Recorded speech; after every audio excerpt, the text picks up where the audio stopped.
things in mind, we have developed our own NPS product, which Apur, our product lead, as I said, will be walking you through. Before Apur starts, I would like to just add one quick context. Folks, if you have any questions, please drop it on our Q&A. We'll be addressing those towards the end of the call. And as I mentioned in the email, we have the makers of Payroll right here. So you'll be hearing directly from them. Over to you, Apur. Hey, hi, folks. So yeah, thanks, Amisha, for explaining about NPS. So we have been getting a lot of requests from customers, right? In terms of that they want to provide the flexibility NPS provides to their employees. And keeping that in mind, we have developed this. So I'll quickly take you through how does it look and how you can enable for your organization. If you have any questions, please do drop in the Q&A. We will answer them.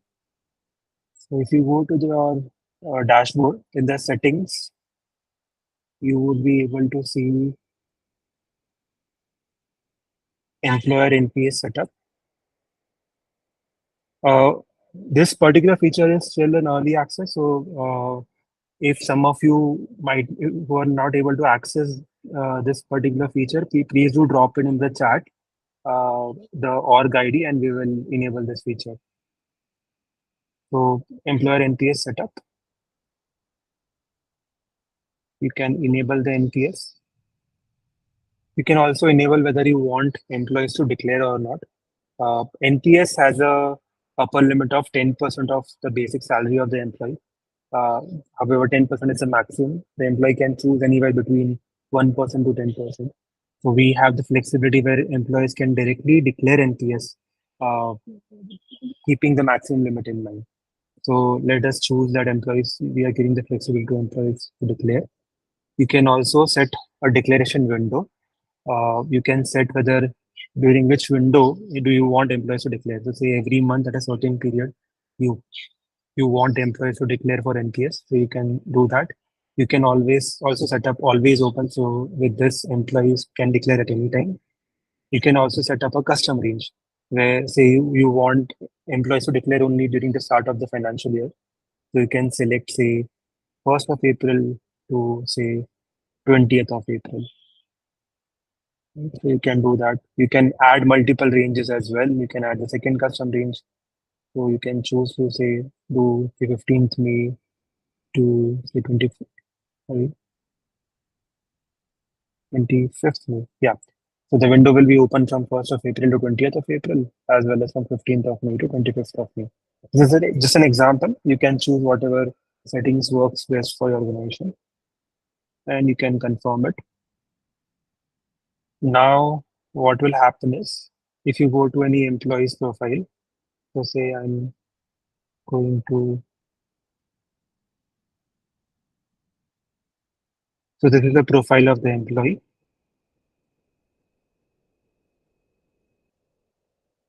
In Provident Fund, PF, ESI eligible for NPS, you will see one more setting called NPS status. This is since you have enabled for the entire org, this will get enabled for each employee as well. However, if you want only certain employees to be enabled, you can disable for the other employees. And you can enter PAN number as well. Either admin can enter or employee can also enter. So for now, for example, say if I'm just removing the PAN number because I want to show you the employee declaration flow. So employees now will see this pop up in their dashboard where it would say in NPS declaration window open. So they can go ahead and declare. They can choose any amount from 1% to 10% of basic. They can also choose to keep it zero when there is fundamentally no declaration. So say if I am choosing 10%, so my basic salary is 60,000, for example. So my NPS contribution will be 10% of my basic salary. Now, as in the declaration, I need to enter my PRAN number because PRAN number is mandatory for NPS declaration. So I can choose to enter it. So say I'll enter or random number, entering a random number for now, and I'll save the declaration.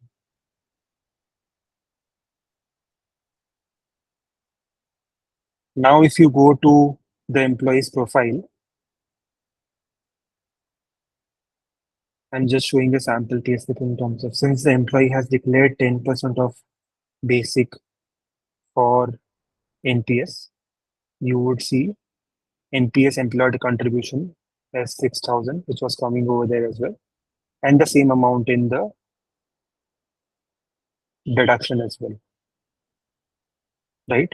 Now you would naturally ask that what happens if say the employee is not contributing to the 6,000 rupees, is contributing lesser amount. So all this adjustment is happening from special allowance. So whatever NPS contribution you want to set for the employee, if the employee is not availing that, that would sit in special allowance. So all the adjustment would happen in special allowance. Because of NPS, the CTC of the employee will not change. We are handling that the CTC of the employee is adjusted, and special allowance is adjusted, so the CTC remains the same. Okay.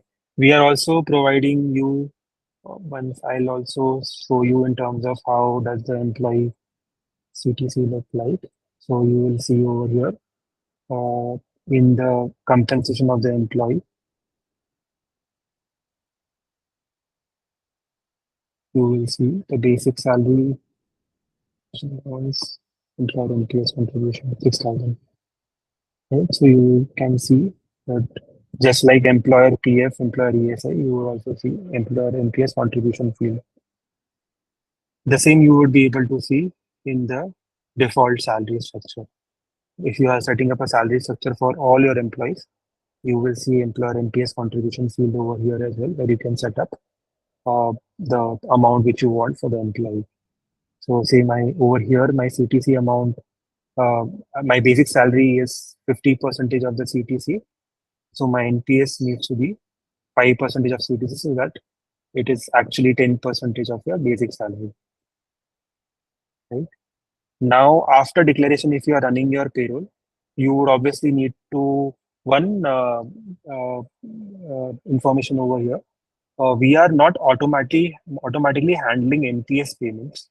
What we are supporting right now is declaration from the employee and handling that into your payroll.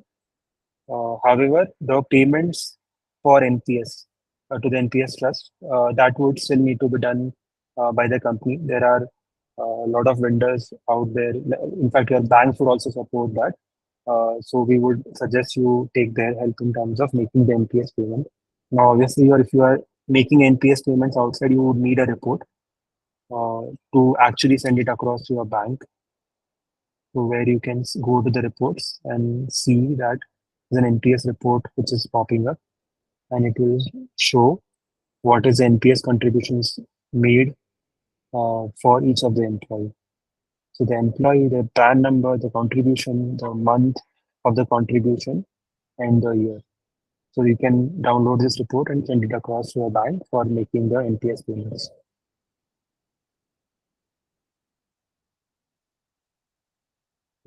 I'll just check if there is any question. I'll answer it right away.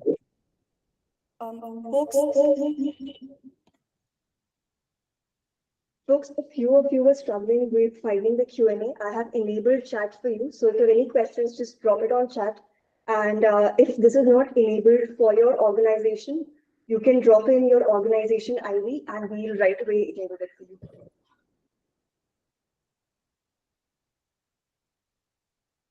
Right. So RazorPay doesn't support creation of PRAN. In fact, employee would need to create the PRAN. They can create the PRAN directly from NPS Trust website, or they can take a lot of fintech companies helps like Paytm Money and all to create a PRAN number.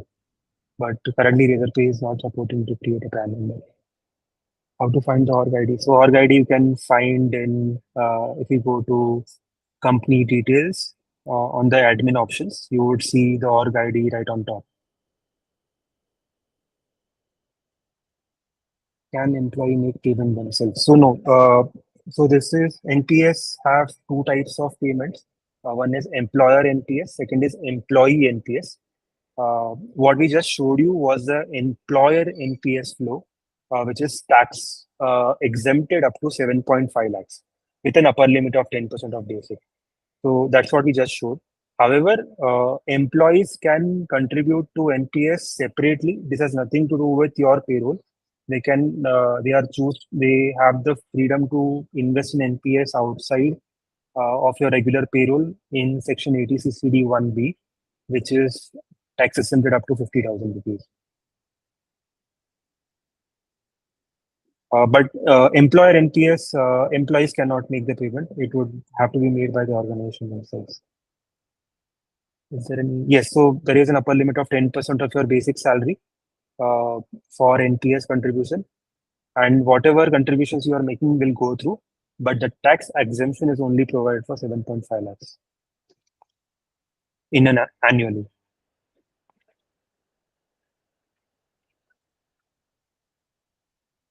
Noted, Maninder. This is something which we'll plan it.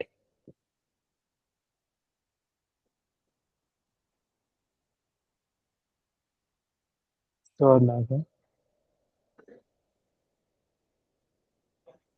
This is NPS tier 1. Tier 2 is not tax exempted. This is NPS tier 1. Folks, since we see a lot of questions coming in, I think we'll for now move on to the next section. And we also have Karthik from our team on the call who will be addressing some of these questions on chat directly. And whatever's left, we can take it towards the end of the call since all of us are short on time. So let's move on to the next section.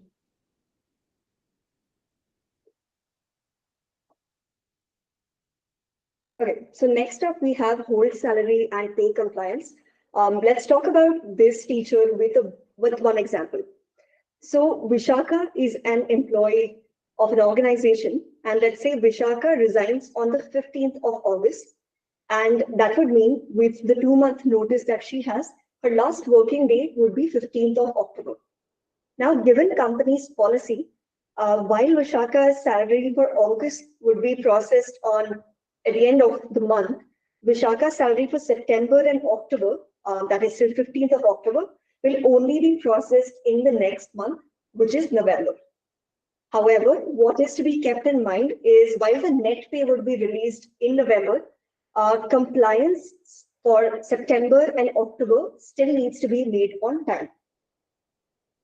Now, companies typically hold salary payments just to ensure that they are protecting themselves. Like, you might have laptops that you're supposed to receive in the next 2 months, just to ensure that net pay is held. However, compliance payment should be made timely because any delay there can lead to penalties and ultimately audit issues. Now, given, again, most of this is generally done manually, there is an issue with tracking as well as payment because there are a lot of employees who are joining you every month, a lot of employees who are leaving. Just to track, when the full and final settlement needs to be made does get a bit dusty. And second, as I mentioned, any delay in compliance payment will lead to penalty and ultimately audit issues. So now, given all of this, let's see how RazorpayX Payroll will enable you to hold your salary while paying all the compliance on time. Yes, thanks, Amisha. So,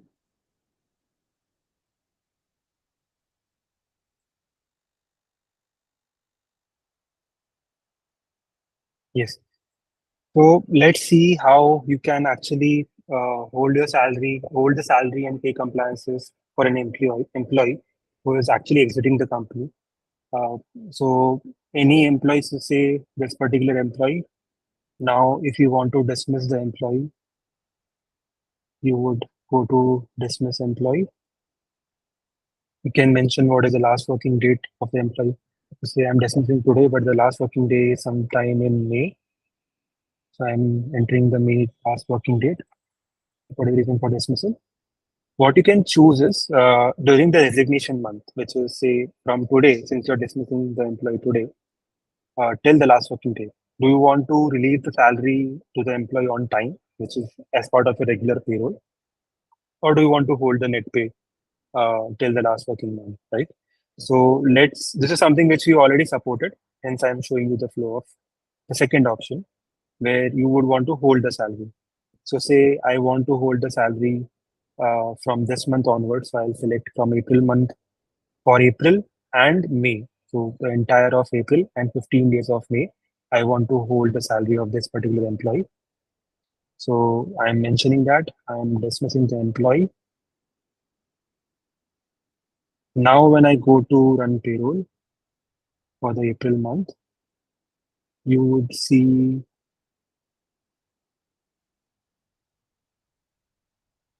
okay,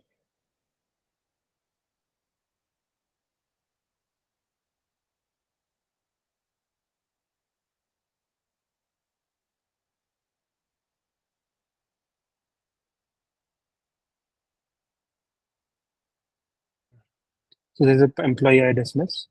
So I'm just, so what you would see is net pay on hold, this particular employees. Now I'm just showing you, I'm just skipping all other employees apart from this particular employee, just to show you the flow. So the gross pay is 145. Let me take,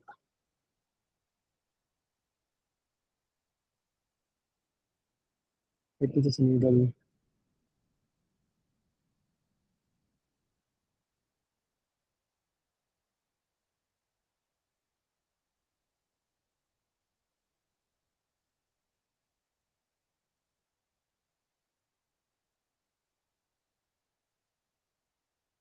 yeah.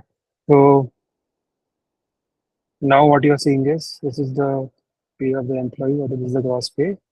The deductions has PF, employee and employer contribution, and the EDA and admin charges. Now I naturally want to pay only the compliances, don't want to pay the net pay. You would see the net pay is on hold, right? Because we mentioned that I want to hold the net pay from April.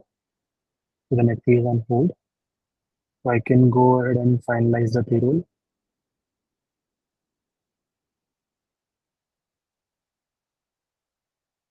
Yeah. So now I'll just request execution.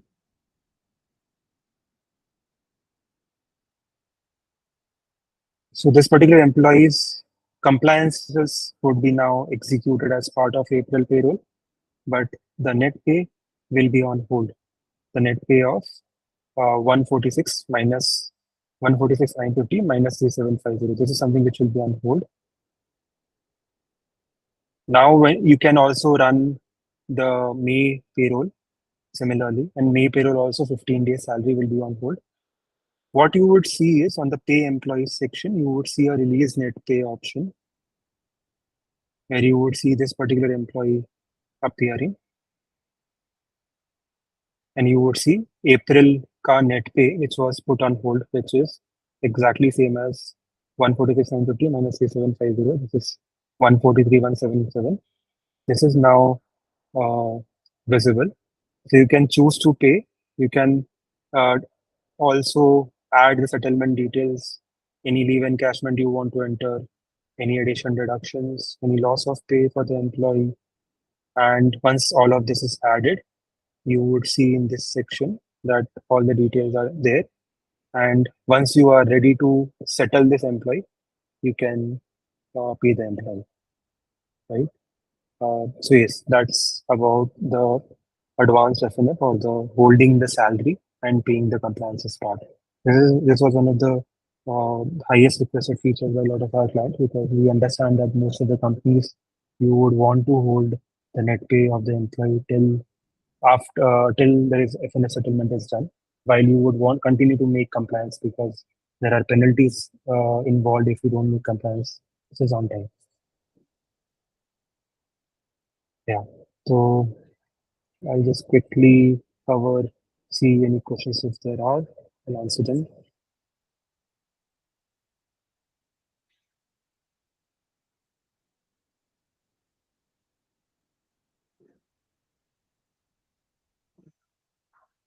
Sharath, I'll connect with you separately on this in terms of how would the integration look like.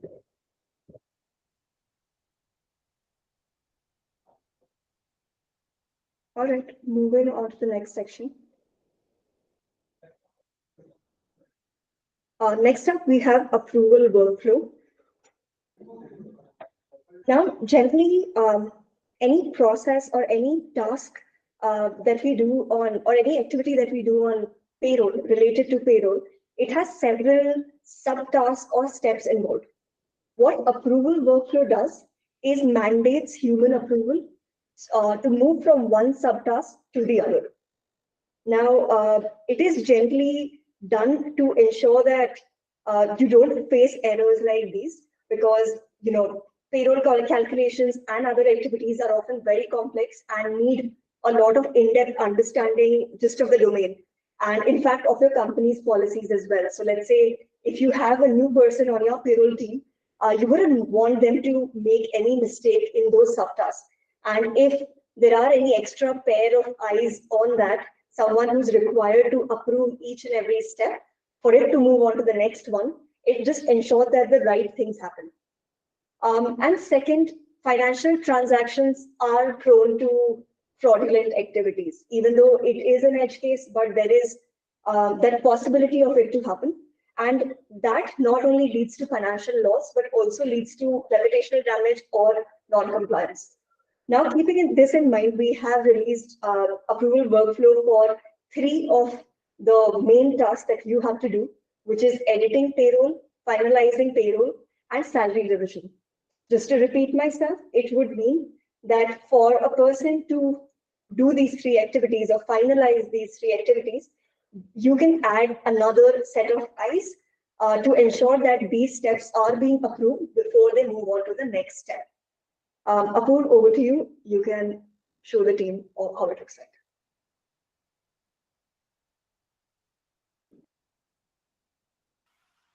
Uh,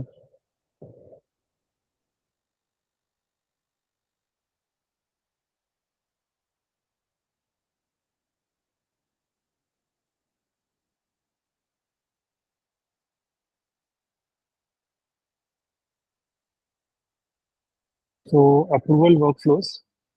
Again, you need to go to your settings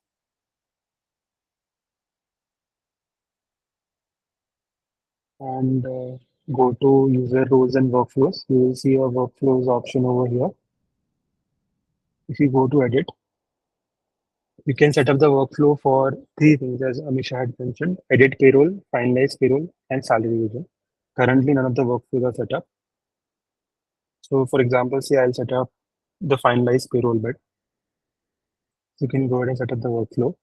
So just for an example, I'll just add. So you can add two levels of approvals. So first level, I'm setting up. Also, what you can do is you can add multiple people as part of same level. So say if uh, yeah, so I've added two people as part of level one approvals. I may want either one of them should approve the request of finalized payroll. So I can choose one. If I want both of them to approve, I have to choose that both of them approves. So once both of them approves, then only the request will go through. If I choose one, either one of them approves, the request will go through. Similarly, you can add the second level of approver as well. And so you can do this and you can click and end the workflow. To show the demo, I'm just adding single level so that we are bit time efficient. So I'll just add one level of approval and save the workflow. Now, when I go to run payroll, I will see for each month, I'll see request finalize approval. This was earlier finalized approval, but since now we are it's an approval workflow, we are requesting the approval. So once you click on request finalize payroll, just a second.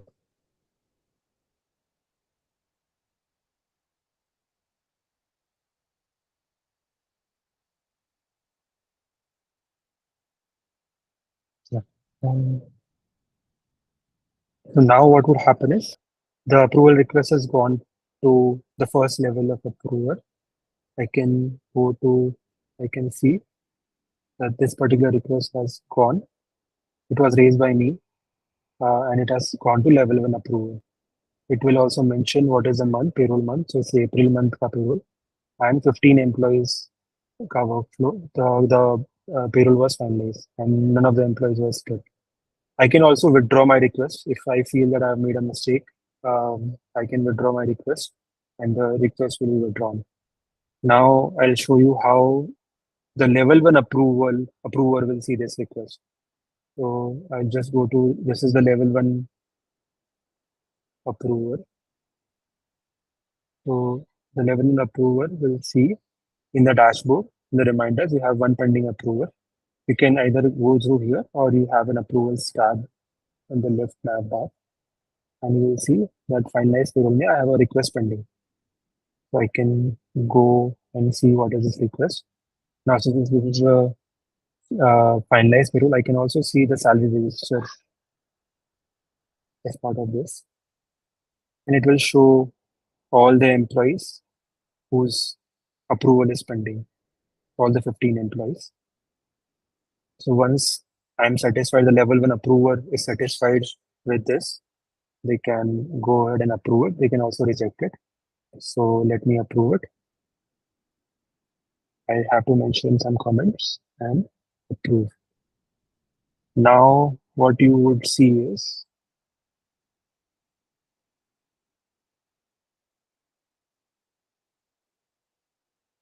now once you go to run payroll, the person would see that the request has been finalized because the approval request has been approved. Also, what would happen is what is the whole point of approval workflow is to track all these changes in the audit report. Because at the end of the financial year, you would have recurring audits which you would have to show to your audit team, to where you will be able to see that uh, the payroll was fine, the workflow request was created by Apurva, the request was approved by the level 1 approver, and now the payroll was finalized. So all this request and approval will be shown in the audit report, which you can readily download it and provide to your auditors. Uh, and you would see a drastic decrease in your audit inquiries.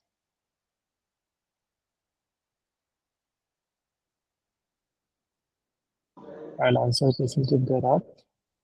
Folks, before we get on to the next question, next part of the session, here's a quick poll for you. It would be really helpful for us if you could respond to this poll and tell us how would you rate today's webinar. 1 is very good and 4 is not so good. So please drop in your votes.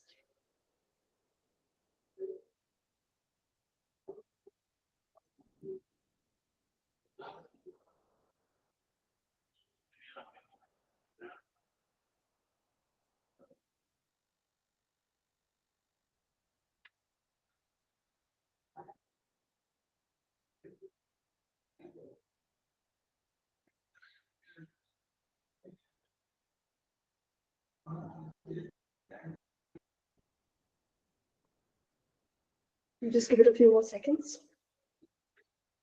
Folks, it will really help us improve this session for you because we want to make it a recurring thing so that you can get to talk to the team directly. So please drop in your votes. It will really, really help us out.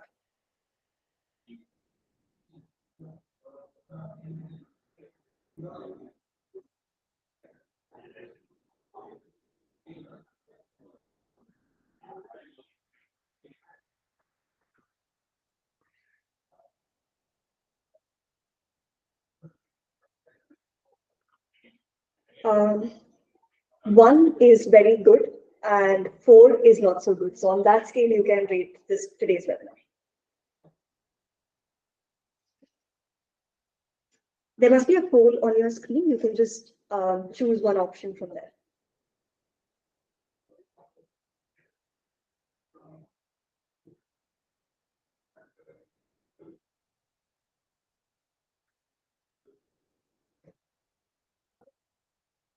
All right. Moving on.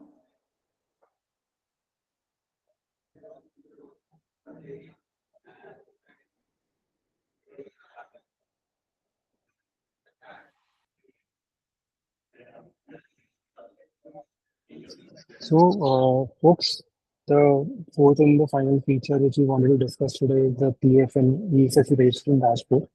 Now, what we have developed over here is a single dashboard where you can monitor the status for all your PF and ESSC registration, whether they are pending initiation, they are in progress, they have failed, or they are completed.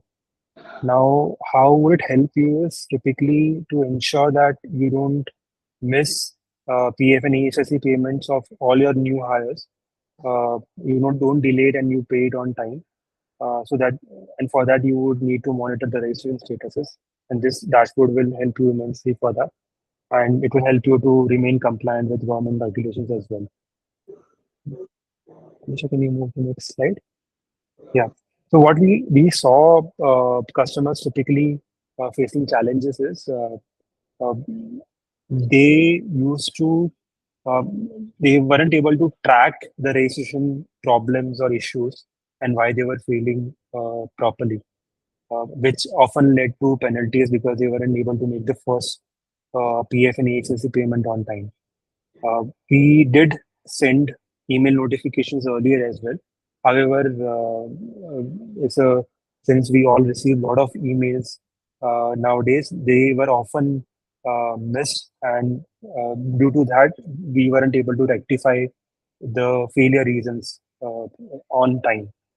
And this is where this dashboard will be very handy in terms of tracking the statuses of all your employees in all the statuses for the registration. So I'll quickly show a demo for this.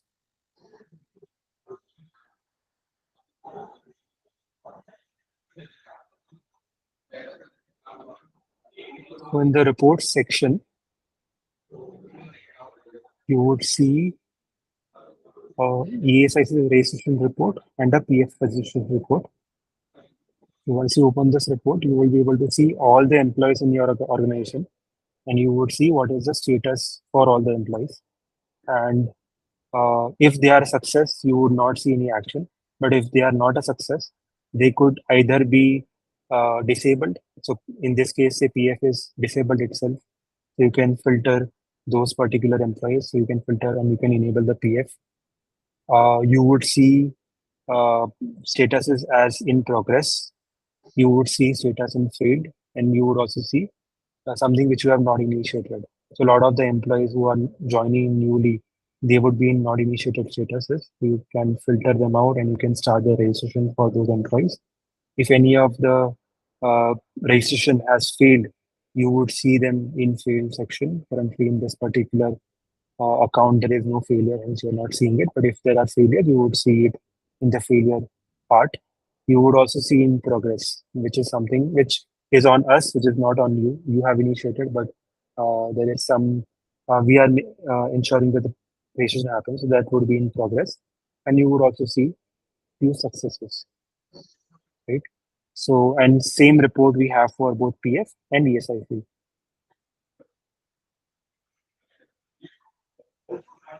So yes, that's a quick demonstration of this. We'll quickly answer any questions. Okay, I'll just show you where the org ID, I think that people have this question. So if you go to company details on the left-hand side, company details, you would see org ID written on the top.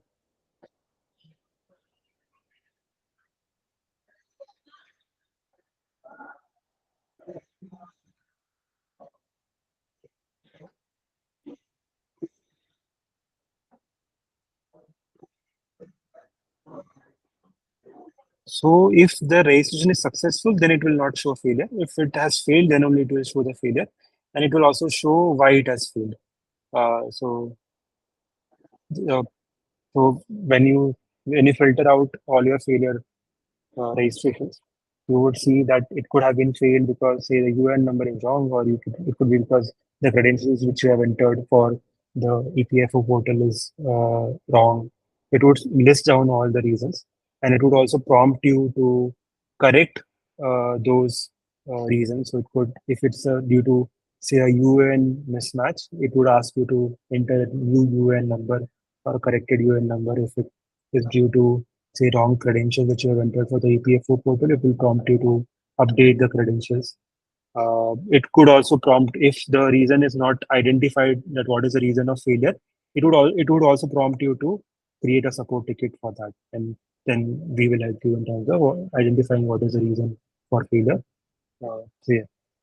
And if it is success, then there is no action pending on you. It is already successful. So all your payments, ESSE and PF payment will go through. In addition to Apurva, I would like to add for the ESIC and PF registration dashboard side of it. From a support perspective and compliance perspective, the reason we built this feature was we used to have a lot of queries coming in because people were in the dark about why a payment was not done. And when we do the historical check, it could probably be a registration failure due to which a payment was not done. So, the payment one goes back to that particular reason. So the idea here is, a big company or a small company, it matters for them that, the newer people are registered. We've gone to the extent of, it would even say if the Aadhaar is not seeded with this or, the UAN is not registered, all of those reasons that we get effectively from the PF website will show up on this dashboard with a reason, and it will ask you to re-register and recorrect and do this. So anytime there are new joinings, now all of this comes in one place that you can go check and you get the reasons per se too. It should be very helpful for the flow that we have. Also, if there is a EPFO website error, then obviously we are on at the mercy of the government portals too. Our dashboard just captures what the portal has been throwing as messages. But those cases, it will again, like Apurva mentioned, it will say still right to support. You can click and it would create a ticket for us to look at. We just wanted to help you folks with having this self-serve for yourselves itself. So is we'd appreciate if this can be used to the extent it can be, and any feedback is obviously taken and we'll work on it. All the features that we presented today are obviously now launched, so it would have its own testing and adoption time.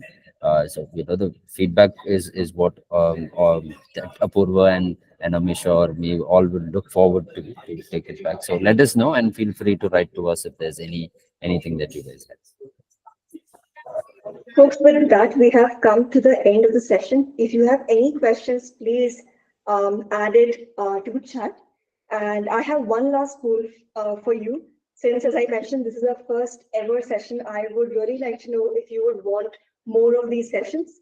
So you can just respond on that poll. And in the meantime, we'll take a look at all the questions that you have. And yes, we will be sharing the recording with you right after this call so that you can share it with your team, look at it in your free time. And as Karthik mentioned, if you have any questions, please feel free to write to us.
So, Kishore, on the tax declaration window, there's something which is in fact already developed, but we wanted to cover only four things today, and we will soon come up with the next session where we would, in fact, we are planning to present the tax declaration window.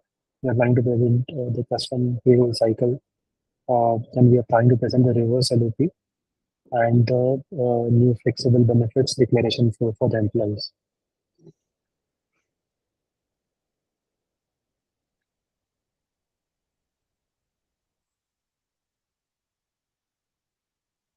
Okay, folks, if you are still facing issues in terms of, say, not able to identify your org ID, uh, please drop me an email. I will, with, say, your organization name, I'll try to find the org ID in our system, and then I'll deliver it to you. I've dropped my email in the chat.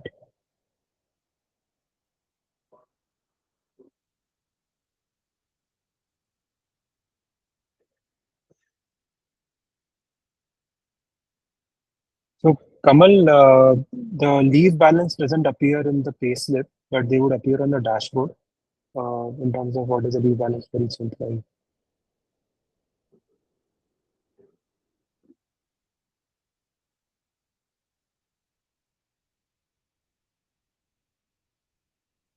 Okay, then I think if we don't have any other questions, we will end this call now.